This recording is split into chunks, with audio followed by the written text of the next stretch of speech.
Я Вот. помню, друзья наши, тоже тибетские доктора, они, когда ребеночек родился, что-то там писали на языке, какое-то есть такое, Да, там каким-то или пишется. сливочным маслом, или Да, что-то да, да, такое, да, да, да, да, какая-то да, да. история, Да, да, что там да. важно, чтобы именно свежее коровье масло, самое натуральное, попало в этот момент, как первое там какой-то вкус, и от этого Мгм, что-то мгм. зависит и формируется. Что-то вы можете об этом рассказать? Да, тибетцы считают, что вот первое, что должен попробовать новорожденный малыш, это свежее вот сливочное масло. Там на языке пишут слог хри, если я ничего не путаю. И это дает силы телу новорожденного и позволяет ему расти здоровеньким. Да, мы знаем, что в принципе вот сливочное масло, коровье или какое-то другое, молоко – это то, что питает силой тела, да, Да, все натуральное, то, верно. что Да, из чего как бы само тело потом произрастает, да? да, То да, есть да, это как да. кирпичики для массы тела. Мгм. Да. А что говорится по поводу материнского молока, когда его нужно давать? Там М, сразу или не сразу вообще? То, что По есть такое, что по нужно. желанию ребенка. Ну, то есть кормление по требованию. Сейчас это такая популярная тема. То есть раньше было кормление по режиму, там раз в Сейчас, определенное количество времени. Сейчас по требованию ребенка когда-то больше, когда-то меньше. То есть опираясь на его запрос, тибетцы поддерживают эту идею, и они так и вот рекомендуют. Они рекомендуют долго кормить. То есть как минимум до 2 лет, я знаю такую точку зрения. Но это уже связано... кормление.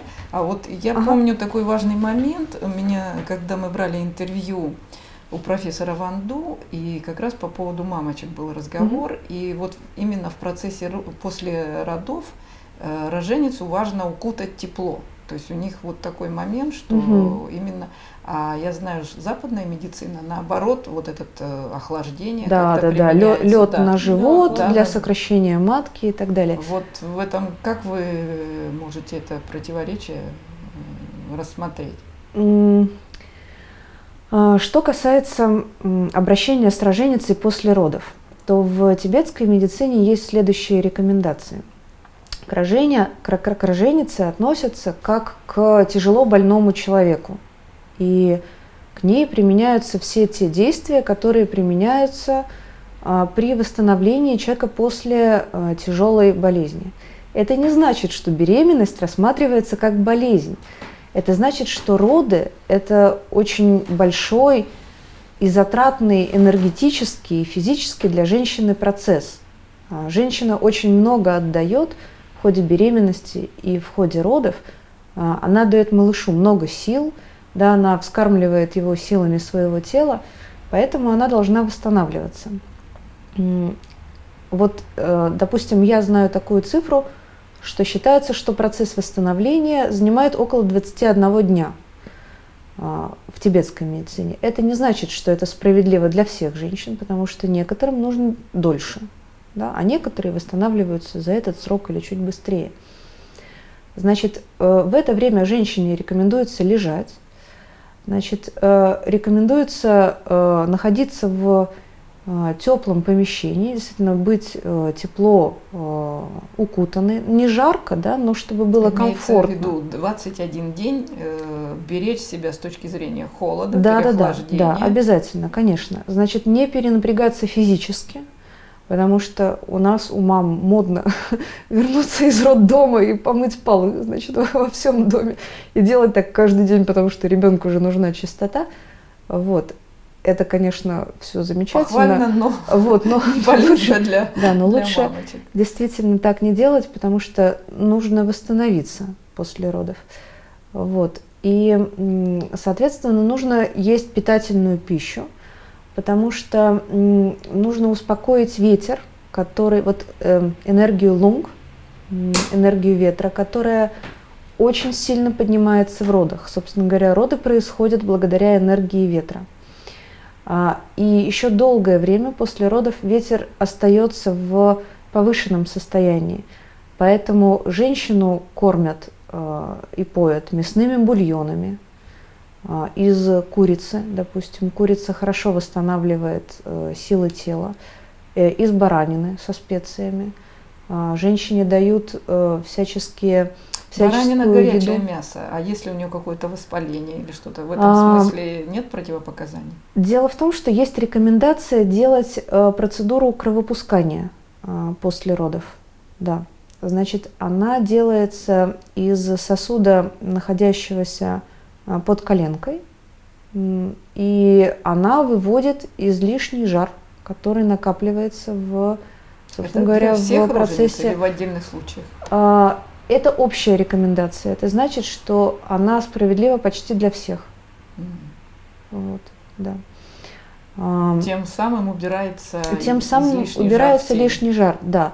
Но вот, допустим, я не делала кровопускание, я принимала лекарства. У меня, поскольку есть доступ к лекарствам, то мне... есть жара, так сказать, снижающий, да, успокаивающий жар да, внутри, совершенно верно. Да, я принимала пилюли, которые выводят жар. То есть уравновешивали таким образом вот свое баланс тепла-холода в теле. Да, совершенно верно.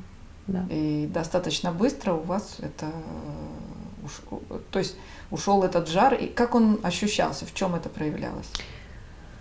Вы знаете, он не очень сильно ощущается, но он имеет, скажем так, отдаленные последствия. Считается, что если не убрать вот этот травматический жар, который возникает в процессе родов, это естественные последствия родов, то есть это норма, что он возникает.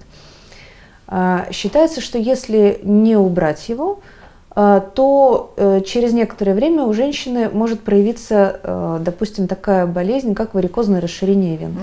Потому что этот жар падает вниз, в нижнюю часть тела, в ноги, и там начинается вот. А в этом вот смысле, этот процесс. когда девочкам делают кесарево, это также травматический жар? Любая операция, у любой операции последствия это травматический жар. И в этом случае, может быть, это даже больше, да, потом повлияет на вены?